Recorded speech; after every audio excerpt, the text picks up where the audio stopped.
બરોડા પાસેના ગંભીરા ઓવરબ્રિજ પડવાની ઘટનાને લઈને રિયાલિટી ચેકમાં દેરોલ બ્રિજ ખખડધજ જોવા મળ્યો। સાબરકાંઠા મહેસાણાની સરહદ પર સાબરમતી નદી પરનો ઓવરબ્રિજ પર ખાડા જોવા મળ્યા તો બંને બાજુ પેરાફીટના સળિયા પણ દેખાઈ રહ્યા છે। સાબરમતી નદી પરનો ઓવરબ્રિજ અંદાજે 65 વર્ષ પહેલા બનેલો છે, જેની લંબાઈ અંદાજે 250 મીટરથી વધુ છે। તો સાંકડો ઓવરબ્રિજ બે ભારે વાહન નીકળે તો 2 વ્હીલર સહિતના વાહન ચાલકોના આ ઓવરબ્રિજ પસાર કરતા ધબકારા વધી જાય છે। શું કહેતા હતા, પુલ કેવો છે અત્યારે હાલ? પુલ તો બહુ એકદમ ખરાબ પરિસ્થિતિમાં છે। વડોદરા જેવી ઘટના બની એવી અહીંયા ના બને એ સરકારનો અપીલ છે, અને આ પુલ બી ટૂંક સમયમાં તૂટી જાય એવું લાગે છે। કેવી પરિસ્થિતિ પુલની અત્યારે હાલ? પુલની પરિસ્થિતિ એકદમ ખરાબ જેવી છે। બે સાઈડ પેરાફીટ બી તૂટી જાય છે, સળિયા બહાર આવી ગયેલા છે, અને પુલના ઉપરથી જઈએ છે તો પુલ વાઇબ્રેશન બી કરે છે બધા। ઓવરબ્રિજની બંને તરફની પેરાફીટ તો તૂટી ગયેલી છે।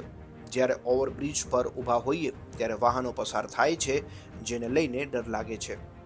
આ ઓવરબ્રિજ અંગેની માહિતી કોઈ પણ જગ્યાએ મૂકવામાં આવી નથી, ત્યારે વાહન ચાલકો પણ કહી રહ્યા છે કે નવો ઓવરબ્રિજ બનાવવો જરૂરી છે, કારણ કે વડોદરા જેવી ઘટનાનું પુનરાવર્તન ન થાય તે માટે તાત્કાલિક ઓવરબ્રિજનું નવીનીકરણ કે સમારકામ કરવું જરૂરી બન્યું છે।